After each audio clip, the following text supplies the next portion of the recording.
now please allow me to introduce Mary Blakeney, Director of Palm Beach County's Division of Emergency Management. Thank you all.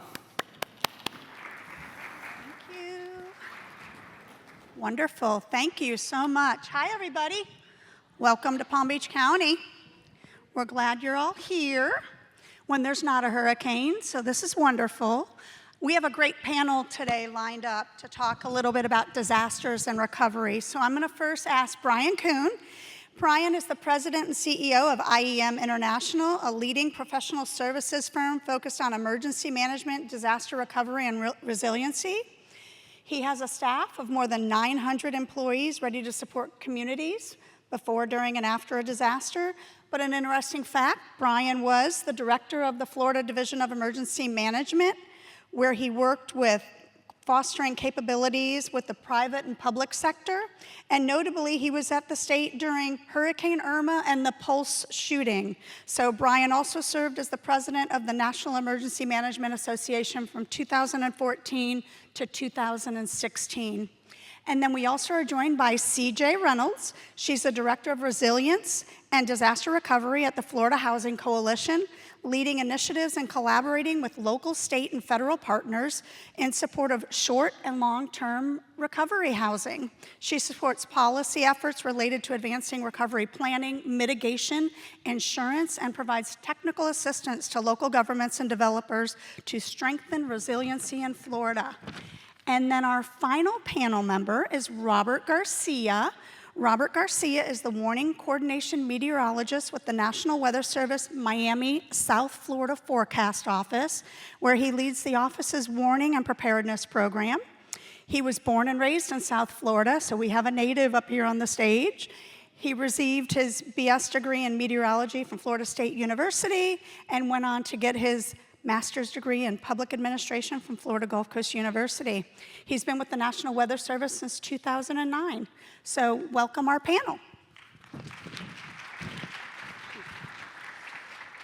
So I'm going to start with Robert, because I think it's really an interesting topic that we really haven't touched on here today. So with recent and devastating impacts of major hurricanes, including the rapid intensification and extraordinary winds, from both a forecasting and monitoring standpoint, what are we learning from storms like Michael, Debbie, Dorian, Ian, Milton, and Michelle regarding future trends and our own abilities to monitor and prepare for such systems?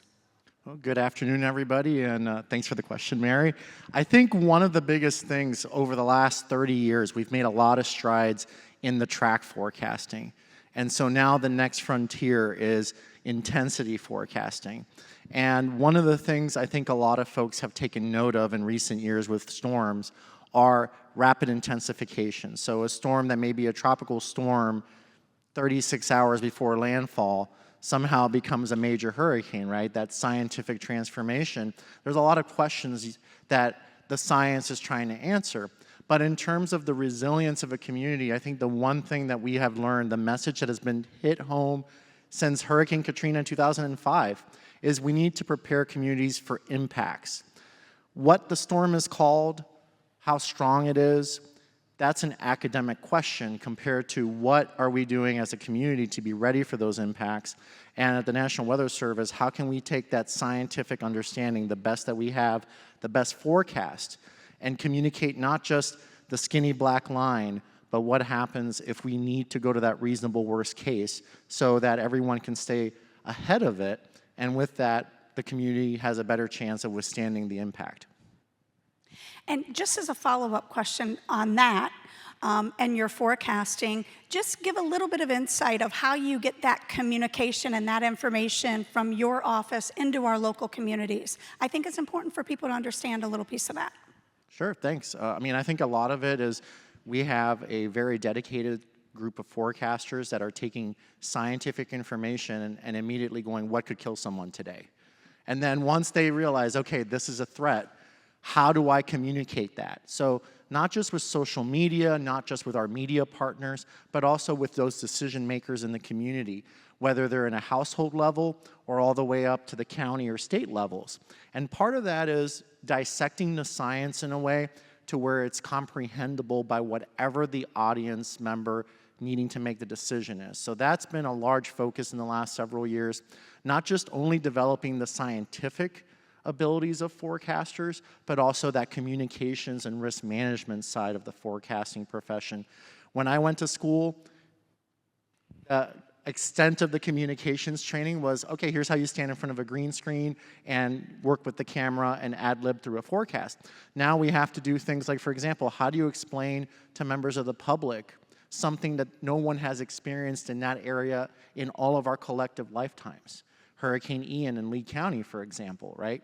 How do we explain a threat that someone that moved to Florida in the last 2 years from a place up north where they barely had thunderstorms, right? Their main focus was winter weather. How do we make those allusions so they can understand, okay, these are the threats with tropical cyclones or whatever the hazard may be, and we draw some comparisons so they understand the context compared to what they know. And we have a lot of folks that are coming from other places. Florida is a capital of tourism, right? It fuels our economy. We have visitors that have never experienced a lot of our different weather hazards. Our top 2 killers are lightning and rip current drownings. And those two, a lot of portions of the world don't necessarily get the amount of reps with it as we do. So those are all different ways that we're having to tailor the message. But at the end of the day, it's getting the information in a manner that can be useful to the decision makers that need it. All right, now moving on to you, Brian. So you've had a substantial career and diverse roles in working to improve disaster preparedness in both the public and the private sector. Given this experience and the circumstances of today, what would you view as our greatest exposures, challenges, and recommendations for more effective preparedness and response for both public and private sector? Thanks, Mary. Hello, everybody. So my comments are current as of December 17th, and given the pace of change in DC could be moot by this afternoon. But frankly, the biggest change right now is not anything to do with the actual natural hazards that we face. It is the political system that we deal with them all. So from the creation of the National Flood Insurance Program through the creation of FEMA, the passage of the Stafford Act, Department of Homeland Security, we've had 40 or 50 years of fairly stable methodologies of how we prepare for or respond to, recover from disasters in the United States. Changes made certainly after a major disaster, but a fairly predictable standard process that we all kind of built our systems of government, private sector, non-governmental organizations around.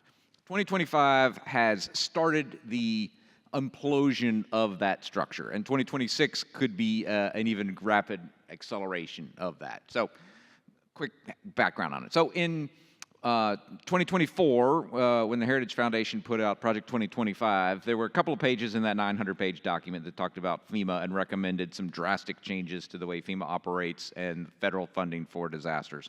And then in 2025, the administration issued an executive order starting a FEMA Review Council. That FEMA Review Council initiated in May and was to have publicized their report and voted on the recommendations last Thursday in Washington, after which it would go to the president for review and signature, and then Congress would do some things, et cetera, et cetera. It will surprise no one that that did not happen. On Thursday, the meeting was canceled at the last minute. There were some disagreements between Homeland Security and the White House. And so what had been a fairly thoughtful 6-month process to gather, I think, around 13,000 comments, meetings across the country, et cetera, and put forward a set of recommendations is now up in the air. Uncertain what will happen to that report and what that is going to bring probably in 2026. But we do have a pretty good idea of what is in the report, and I'll give you just a quick overview of some of those things, and then we can dive in through your questions or more comments later as to what that means to all of you in the industry and all of us as Americans. But what it will likely do, one, it will result in less federal disaster declarations. So that's already happened right now. The president can choose to declare or not declare as he desires, but the federal government to now has been the primary funder of disasters. Most of the billions and billions of dollars for disasters has come from the federal government. That has decreased tremendously in 2025 and potentially will more so next year. They may move towards a block grant methodology in which state and local governments are just given a chunk of money to recover from disaster as opposed to the reimbursement methodology that exists today. Federal funding for mitigation will likely diminish or disappear entirely, meaning that the monies that fund a lot of the kind of projects that you all work on will have to come from alternative sources. The National Flood Insurance Program may get mostly or largely or completely privatized, which is going to change the way that all of us insure our homes and choose where to live. It's going to have a huge impact on housing prices and the way neighborhoods are built and constructed. And staffing and all the responsibilities may get pushed more towards the state and local government, which will change, again, the way that we prepare for, fund all of these things. So none of that seems very exciting or overly positive. It is all going to be navigable, but it's going to create a couple of years, several years, frankly, of some great uncertainty as governments and other organizations deal with all of it. So that is the most impactful thing that's happening right now in the industry. Well, are there drink tickets in your name badges for today? Okay, we'll move on, and we're going to come back to some of those questions for you, Brian, on that. CJ, the availability and affordability of housing is an issue in Florida, and especially South Florida, even under the best circumstances. How does resiliency play into your work as the Director of Resiliency and Disaster Recovery at Florida Housing Coalition? And are we giving appropriate consideration to resilience and responding to near-term goals versus long-term needs? Thank you. I just want to say how honored I am to be here today talking to a resilience group. I'm usually here in May for the Governor's Hurricane Conference talking about emergency management and preparedness, so it's great to be here. The Florida Housing Coalition, well, you heard our CEO, Sean, speak yesterday. We're a group of technical advisors, planners, lawyers, social work. I'm the resilience person and disaster recovery person in the office, but the way we approach it now is through an integrated lens, foundation that looks at the housing planning and policies that we do to support local governments, the affordable housing developers that we work with. Annually, we provide technical support to something like 30 to 40 affordable housing developers for their financial side, the pro formas. We're now integrating green and resilient accelerator planning into their guidance and talking with their architects, ensuring that we look at the sites that they're planning to build on.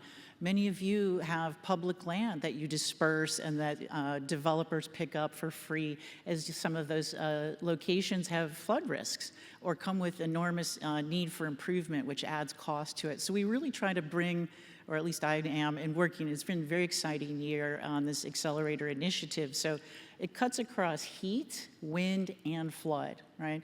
And so we look at different funders, because we're funded by sometimes contracts, and then other in cases funded by foundations to do the work that is really leading edge and looking at how can we better address wind resilient and multifamily affordable housing? How can we better address extreme heat? So we have funding from Robert Wood Johnson, Duke Energy, FP&L, and then the new Green and Resilient Accelerator for pre-development is funded by Chase and Truist. So you see the community foundation interest in building this resilience going forward. So we have to do a lot of training, a lot of contract work.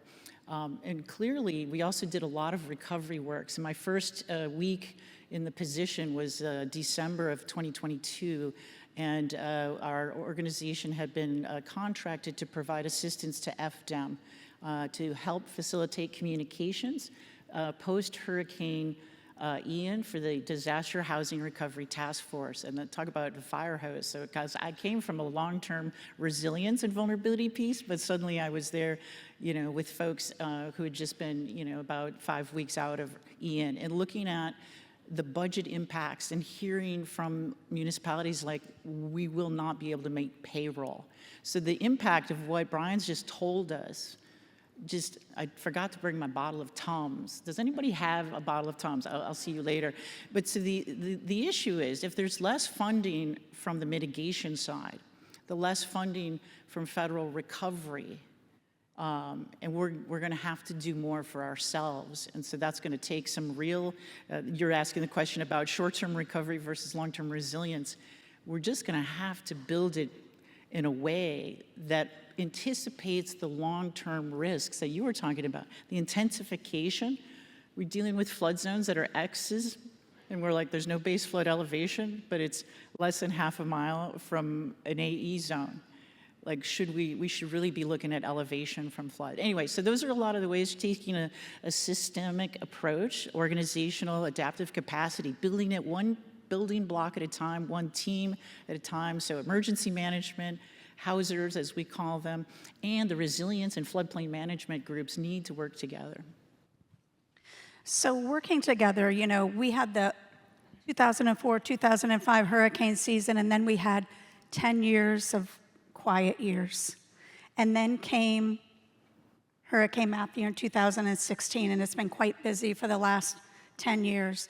So, Robert, from your perspective in the meteorology world, what have we learned over the last 10 years that's very different?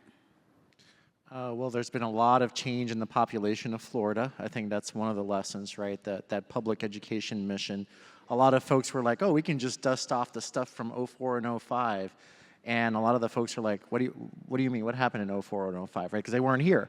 So that's a big thing. Social media that didn't exist back in '04 and '05, right? Social media back then was calling your neighbor or sending, you know, I don't know if anybody remembers those text message like beeper type things. Those were kind of the things. So the technology has changed. I think another one of the challenges too is people ask, well, how do you integrate AI, right? How do you integrate new technology? And part of it is it has to prove itself operationally. But on the flip side, I think a lot of the lessons that we had from the past, those fundamentals, we were able to grow on them. And I think one of the things we learned after Hurricane Ian in particular is when you do an analysis of those that were injured or lost their lives, you realize social isolation is one of the largest determinants of outcomes in a natural disaster. So those folks that get separated from their support networks, however that ends up being, whether it's physically or emotionally or whatever the case may be, communication, technology, if the information is not flowing or it's not comprehensible, that presents a risk, an issue. So that is one of the items that, since we've gotten back into this more active phase, right, starting with Hurricane Matthew in 2016, that was kind of opening shot, then Irma in 2017, was how do we control our messaging so we lower the hype, right, that noise, and folks can get out of that fear-driven response and actually see the information, assess their risk, and make decisions that will help them stay out of as much risk as possible, as much danger as possible. That's been, I think, the lesson each successive hurricane season is, can we get better at lowering that hype and noise level as an enterprise in order to allow folks to be able to absorb the information. Realize when you're in a crisis mode or you're rushed, you could have an excellent comprehension reading a book, right? You could have the most complex English language book in front of you.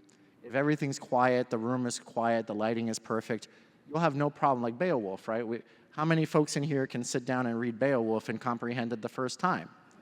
It's a little rough, right? The conditions are less. Now imagine doing it in this room with everyone around you chatting. And I think when we look at natural disasters, if there's one lesson we've learned is we need to assume everyone has a reading comprehension or a comprehension level in general between the 2nd and the 5th grade because of the stress, because they're not getting all the details, because of all the noise, and then from there move forward. So I think that's been our biggest lesson learned. It's not as much about the science as it is about how the science is being understood and then the connections that are being made. And part of that is, okay, we've got the best possible forecast out there. Now what do we do? That's the first question we'll get on social media. Folks will be like, okay, this is great. What does this mean for Boca Raton? Do I put my shutters up? And that's where we've done work with hurricane threats and impacts. Again, lessons learned from Hurricane Wilma in 2005 coming back to bear fruit. Color coding things. A lot of our peers across the world have started to color code threats.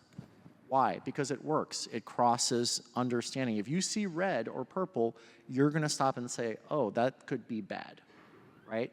But at the same time, if you see a yellow or an orange, you're going to take word, there's something they want me to pay attention to.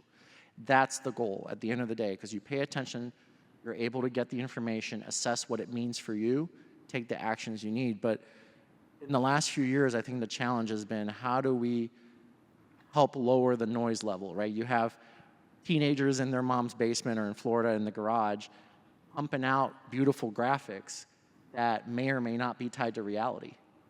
That's a big challenge, right? Because people get confused. It looks credible. What's credible anymore? So those are the kinds of challenges and lessons that we've been learning. Hurricane Matthew in the Panhandle absolutely obliterated Mexico Beach, but it also destroyed Tyndall Air Force Base. And that economic impact in Bay County is significant, right? That's an employment. So that's the other half of the equation. It's not just your household, but getting out there and, do you have a plan for your business? Those folks that depend on your business, right, to survive, your employees, all of the folks that you buy things from, your customers. If you couldn't reopen your doors after a disaster, and hundreds of other businesses in this community were in the same boat, what would happen to the economy of the community? So those are all items that I think, as we've gone through all these storms in this active period, that we've been trying to learn. And then, we're in the Commerce Department, right? So our job is to also protect life and property, but while enhancing the national economy. So that preparedness aspect, those lessons learned, furthering that message, getting people thinking about it now, I think helps create a more resilient, strong community. And that economic foundation helps the community stand back up, especially in light of some of the changes that may be coming. And let's talk about that, Brian. What would you say, what have you seen in that landscape over the last 10 years when it comes to emergency management, both in the public and private sector emergency managers? Yeah, first of all, I didn't hear what Robert said. I was sitting here trying to think of some obscure literary reference that I could talk about as well. I feel like you had that one in your sleeve. Yeah. Anyway, so yeah, what concerned me, and you asked Robert about AI, one of the things, as I watched Hurricane Melissa this year and the rapid intensification as it approached Jamaica, I envisioned that if it were aimed towards South Florida and the impact it would have had, right? We talked about, I think it was Michael that hit the handle, not... Did I say Matthew? Sorry, yeah, Michael. But yeah, that was actually that was a rapid intensified storm, but it was going directly north, and so all the folks there, it was pretty easy for them to evacuate. A similar storm coming towards southeast Florida, or Houston, or Norfolk, Hampton Roads, or New York City, or Tampa, would have had a completely different outcome, because the systems that we have today, that we've built over the last couple of decades in terms of evacuation, we assume that we're going to see a storm cooperate and intensify in a gentlemanly or womanly manner and give us plenty of time to plan and get people to safety, et cetera. That is no longer a guarantee, and we could have these things go from tropical storm to Cat 3, Cat 4, Cat 5 in 24 to 48 hours, in which case we will not have the opportunity to get 7 to 10 million people in southeast Florida to a place of safety. So in addition to the communications and last-minute notifications, et cetera, we have to do a way better job of creating a built environment that allows people to survive where they are, because the ability to evacuate is no longer a given. So we're going to have to continue to, and we've done a good job in Florida, but continue to push hardening, better building codes, better zoning, better communications, better insurance coverage, et cetera, so that we're prepared for those kinds of storms. AI presents an interesting opportunity there. One of the challenges we have, you in Palm Beach County, when I was at the state, there's far too many data streams out there for us to allow for a quick change in, especially during evacuation, right? People are on the roads are clogged, accidents happen, gas stations run out of gas, hotels fill up, shelters fill up. Way too many data points for any human or group of humans to process and get real-time information to folks. So the ability to utilize AI and help make those changes on the fly, frankly, could be a game changer and allow us to really save lives as we go through these kind of scenarios. But I think that's the biggest thing, is our structures in the state were largely driven out of the impacts of Hurricane Andrew and then 04, 05, and we've continued to make incremental progress. However, the continuing growth of the state of Florida, the challenges shown by the strengthening of hurricanes, et cetera, are going to exceed and outpace our ability to continue to that. And so we're going to have to make some revolutionary changes as opposed to incremental changes. And CJ, what are you seeing in this last 10 years regarding, you can talk housing in general, or we can also dive into post-disaster housing. What have you seen? Well, I want to start with the broadening of the conversation from hurricanes to rain bombs, because I think the intensification of rain events, and I'm so grateful for the work Obi and everybody's doing to really help us understand that. I mean, I'm looking at whether it's Fort Lauderdale, or if you go back to Hurricane Harvey, when it just parked over, Texas and dropped, like 48 trillion gallons. None of our housing and our road systems have the capacity. There is no infrastructure for that capacity, right? We can't build pipes big enough to handle it. So we do need to really think back about the green infrastructure and how we're building the new buildings that we will do that will allow water. I mean, the problem is it just can't drain fast enough. There was a Tampa storm a couple years ago. I was in Publix, it was 45 minutes, it was 7 inches. I came out and I was like, holy crap, there's a problem. We're gonna have to talk to people now. Can't get home, okay, take the high roads. So the impact to people who live in slab-on-grade homes, there is no, we can't escape it, right? It's gonna be there, it's gonna flood. It was the airport, right? And so all of these conditions, you have to plan for this increased rainfall event, and the issue is elevation. And where are the mitigation dollars? Where's the budgeting for it? Is there, we have to incentivize higher building stock, so it's the code at the state level. There needs to be appropriate oversight and control at the local level for this, but it needs to be based more on the future risk, but in understanding that those future risks are happening more and more frequently today, right? The 1 in 100 year, and everybody's like, I don't understand these things. So this is my question about rain events. We're like, oh, it's a 100-year storm.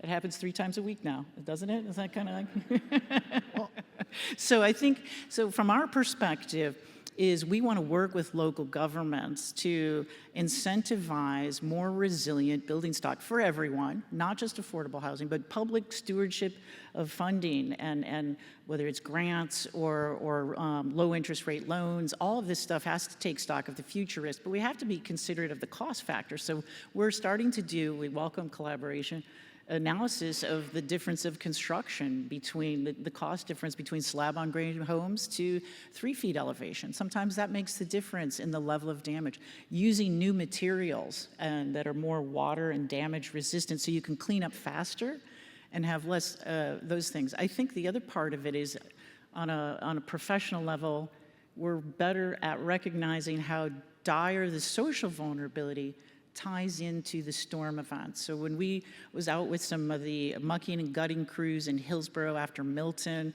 great rapid response, and then a follow-up rapid, out there and the next thing, there were still folks who, you were talking about moving in, their kids lived in Pennsylvania, right? And these were older women who didn't have power tools and, couldn't figure out the drywall. And the paralysis that comes from losing everything you own, losing the childhood memories, the pictures and the photos, there's trauma, right? There's associated trauma that just, as you mentioned, shorts out your brain's ability to make decisions.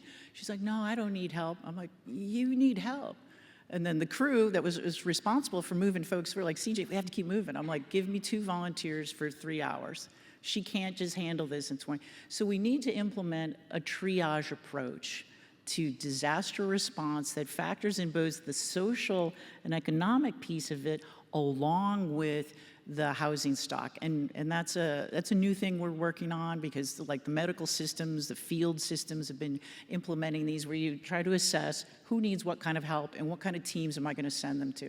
Do they need heart surgery? Do they have a broken leg? Do they just need some water, right? So we have to elevate the level of approaching housing cleanup, because we lose housing to mold and water as much as we lose. So once that gets there and it's wrecked and they don't have insurance because they've paid it in cash 30 years ago, there's no recovery. That workforce housing is gone. It's going to be a brand new house, and those people will have to move back to wherever or move in with whatever. So that's the holistic approach, how we now understand, I think, through social vulnerability, to see how that intersects with recovery needs. So that's my thoughts on it. Let's really work on these new systems to help address the bigger picture. We can do that.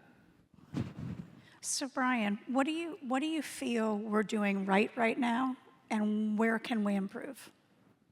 I think all of this is right. All of this is right because it's going to take, as CJ noted, an integrated, comprehensive effort to create a built environment that allows us to live in the future. So that the solutions that I saw out there, the products that I saw out there, the conversations that happen here to create that building stock in neighborhoods of tomorrow, all of this is right. All of this is right, and all of this is absolutely necessary in order, again, to create homes that we can all live in and live through the future disasters. We need to continue to find the political will to fund that and to make it happen. And it doesn't have to be direct funding. It can be the incentives that come along with tax issues. It can be, despite what I said earlier, there will be some positive aspects that potentially come out of this FEMA Review Council and the changes. If the federal government reduces its investment in all of this, state and local governments are going to have to increase their investment. The cost of disasters is not going down. All we're doing is shifting the money around here. So state and local governments are going to have to increase their investment. And as they realize that they will now be shouldering more of the burden of those future disasters, they are more likely to invest in ways to reduce those future costs. Those areas that don't have good building codes will now recognize that they're on the hook for cleaning up afterwards, or their residents can no longer afford to live there because their insurance rate's too high, and they'll probably improve their building codes. They may decide to zone a little bit better, to create more green spaces and opportunities for the groundwater to absorb. So I think those kinds of things, those indirect pathways will help provide the opportunities to help fund and do the kind of programs we need to. Again, the only way we're going to get through all of this, you can continue to pay to respond and recover if you keep doing the same thing, but the costs are just going to get up and up and up and up, and people will die unnecessarily, and communities will be destroyed. So what we're doing in here, and all the folks like you, in improving the built environment is the right thing, and we got to continue to find ways to make it happen. CJ, on the housing side, what do you feel we're doing right, and where can we improve for disaster recovery housing? What I see now is this data sharing. I think you guys talked about AI. I'd like to learn more about that. But the ability to access, well, I hope it's going to be there. Maybe it was FEMA IA data. I don't know if it'll be there again for us. The ability to look at across multiple counties and states and understand impacts to that. I think that's one of the things we're going to have to figure out, how, where each county, are they renters, are they owners, what are their ages, what are their incomes, what type of housing. We learned a lot about, from Milton and Helene, that Florida has a tremendous rental housing base, but yet the disaster recovery money goes primarily to home ownership in terms of recovery. And so when you look at the alignment of the housing stock we have, which is renter, and we're talking about houses, not renting, not just everybody doesn't live in apartments, and particularly in rural and suburban areas. So we have to have this strong alignment, and we saw some really good updated HUD CDBG DR action plans in Pinellas County, Pasco County on the other side. This was for Milton and Helene, so the recent storms. It was great that, the way that HUD operated, and so that the state got a chunk of money to help assist the counties that didn't have enough capacity or that was more sporadic disasters.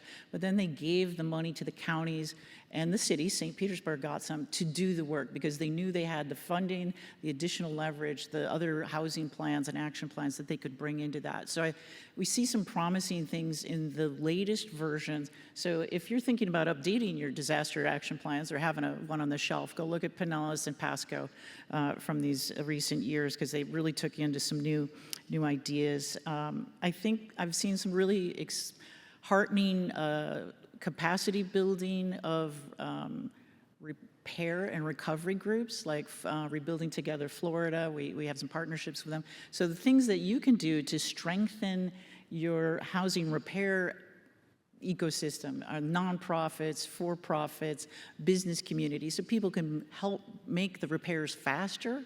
I think those are things that we've seen some really good traction on. And Robert, what do you feel we're doing right, and where can we improve? I think the conversations about the problems are really important.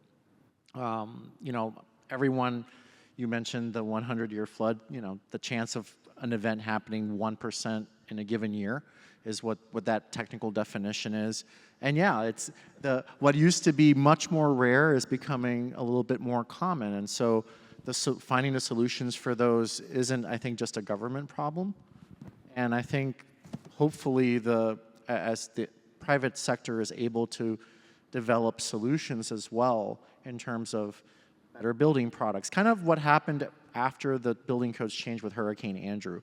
We had a whole industry that cropped up to provide better and better solutions. Costs came down. And you see now, like, we'll have a 100-mile-per-hour wind event in a portion of South Florida that has the higher building codes.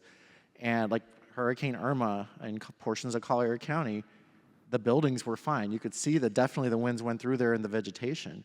But compared to other places that would have experienced similar wind, people could inhabit the structures. The damage was relatively in hand compared to the complete destruction we saw in South Dade with Andrew. And I think that's what's going right. I think what could be improved is like, okay, there's a changing framework in terms of the policy and the financials to support it, but that opens the opportunity for disruption and creativity. And I think that's potentially where the conversation may shift. This region has led a lot of the country in these conversations because of necessity, right? Hurricane Andrew was kind of one of the first big shots in this space. But I think as we look at the next 5, 10 years, it's like, okay, we couldn't predict what AI may or may not be able to give us, right? But we know that the needs are still going to be there. The threat is going to continue to slide and increase. So having those rooms for discussion, being able to find solutions. I'm really excited where we're going to go in the next 5 to 10 years with the technology, but also with private sector being able to interact with solutions, because I think that's the piece where this incubator is about to start producing. So CJ, I'm gonna throw it to you to kind of do a message to the audience, right? What would your communication be to members of the audience for them personally, as well as professionally in whatever profession they're in, to be more prepared to be able to respond and recover from a disaster? What would you want to tell each of these individuals if you could talk to them on a one-on-one basis? I love that question, but I would like to talk to you one-on-one too. I think the most important thing is we can recognize is that the risks and the resilience and the action is really at the neighborhood level, right? You can talk about elevation, you can talk about age of housing stock, you can talk about income. And so if we look at how we can build our neighborhoods into strong social units, right? And my neighborhood's got like this amazing crime watch. We have zero crime, but we have a crime watch, and everybody's out there cleaning the drains and things like that. We need to activate all that social good that people care about their neighbors. I'm not going to drive across town unless I have to, but I care about my neighbors. So if we create neighborhood resilience hubs, housing resources, there's some good examples of it's called West Street Recovery. It was a post-Harvey action. Actually, it was a neglected African-American Hispanic neighborhood, and they basically, got themselves together, activated her, got into city council and said, we need funding, we need resources. They created things. You can put generators in a neighborhood hub. You can put materials in there, training on stormwater infrastructure, how to do wind. I mean, there's a lot of things that people buy houses and they don't know all of the maintenance needs. I think we were talking about that, and so not everybody and how do you share trusted things? So neighborhood resilience, you can embody that in your own neighborhood.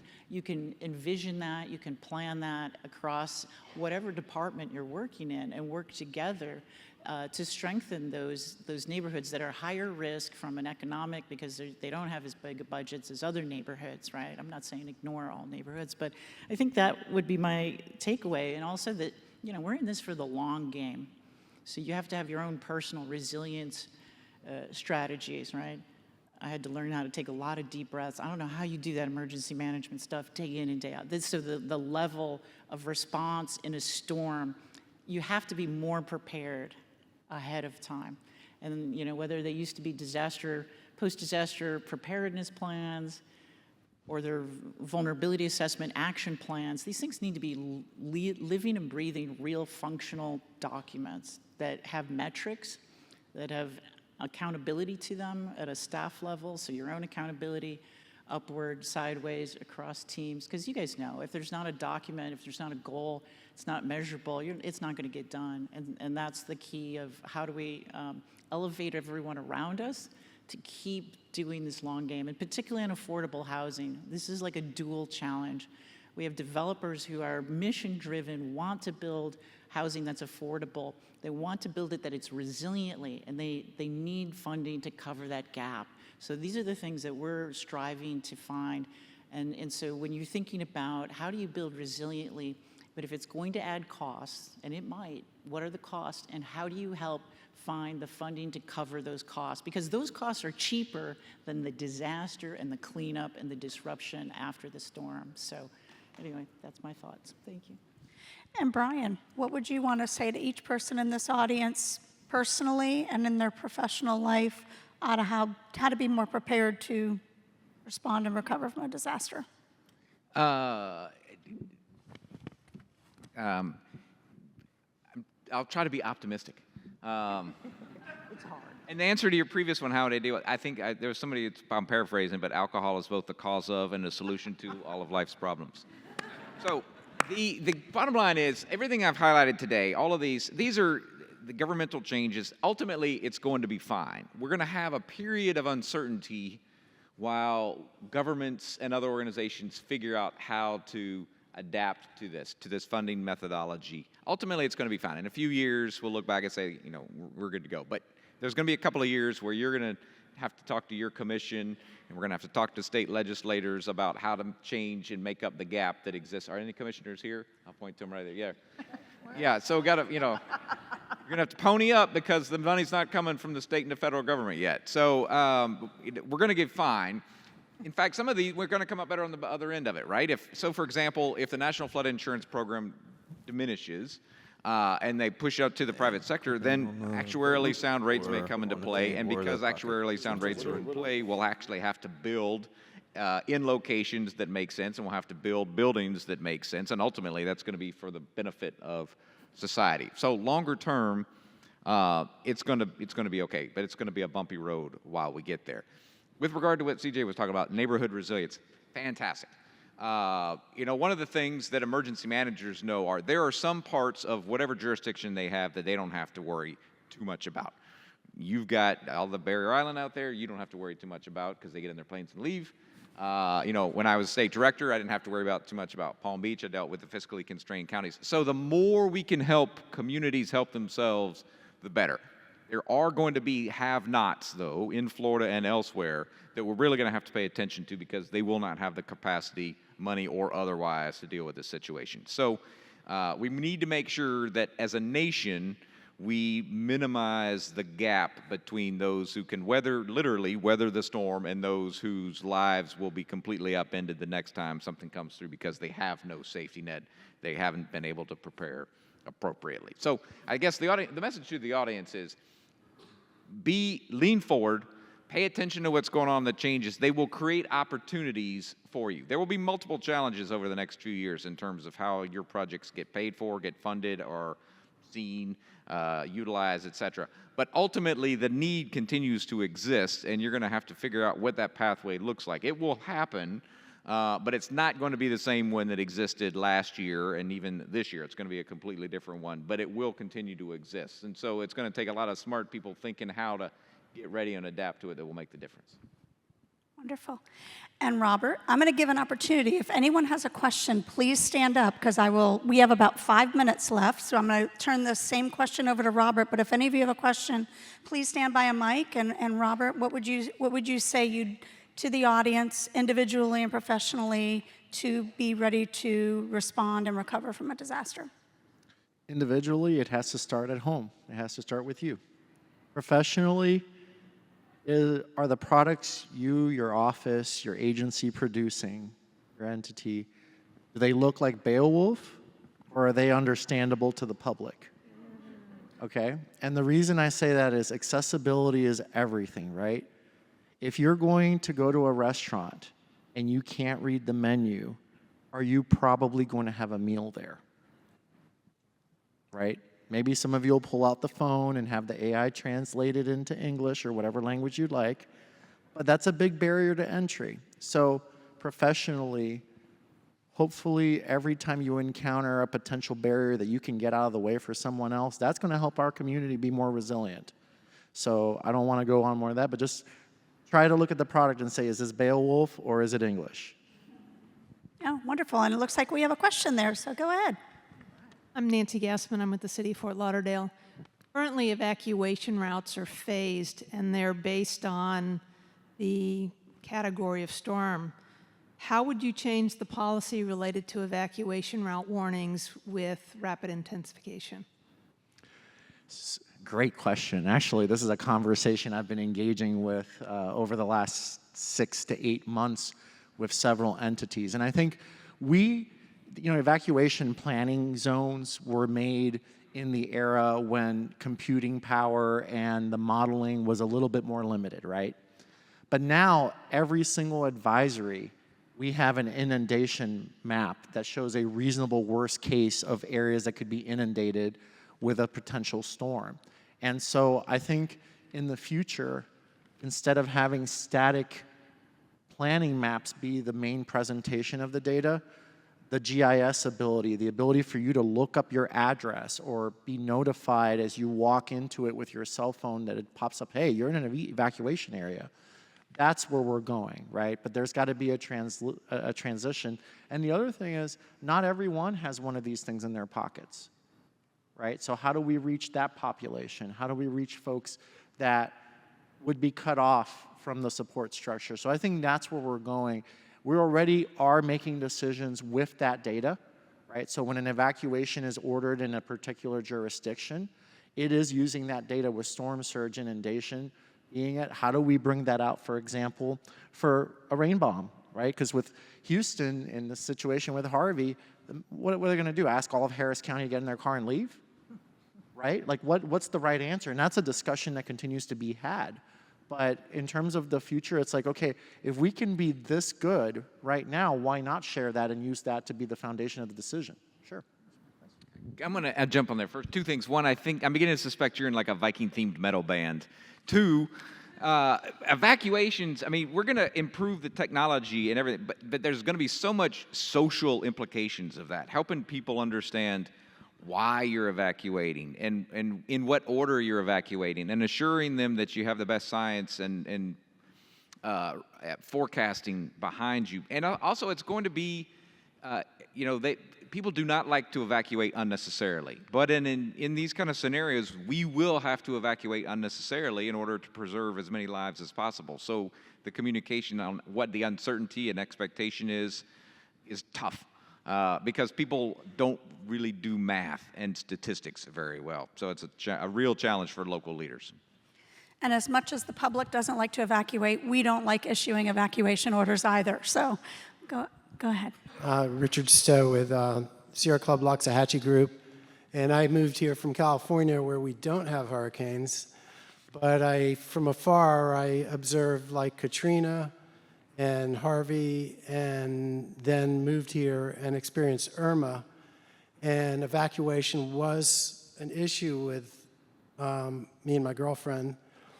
And what about using the existing rail infrastructure, rail right-of-way, improving that, investing in passenger cars to help in evacuations that are going to be occurring over the next few decades? Using rail? I assume that you could gain some capacity if you used rail to its capacity. As a total percentage of the entire population of Southeast Florida, I'm assuming it's a pretty small number. So, I mean, it's a great idea, but I don't know that it's going to take a whole lot of load off of the entire system. I tell you, though, as I drove here today on 95 and the Turnpike, I did have lots of ideas and feedback about how to improve driving in Southeast Florida. That's another panel. Yeah, it is. But, if you put your futurist hat on, we will get to the point, hopefully someday, where autonomous vehicles allow for a smoother flow of traffic, cars much closer together, et cetera, et cetera, et cetera. So we will, even without expanding the road network through technology, enable a greater throughput of people away from the area of danger. But, you know, again, that's a longer down the road opportunity. It's kind of same thing for rail. I don't see, having lived in Florida long enough, you know, it's a great idea. It won't get, no rail expansion or capacity will be built solely on the idea that you can evacuate. Oh, absolutely not. Yeah. But I will say that as far as, I agree that if you do set like the speed limit at like 30 miles an hour, that could help out in evacuations because that's the most efficient way to like carry the most vehicles. Thank you. Well, thank you all for those comments and those questions, and thank you to the panel for entertaining us today, and hopefully it wasn't all doom and gloom. But we appreciate your time today, and everybody, please take time to be personally prepared.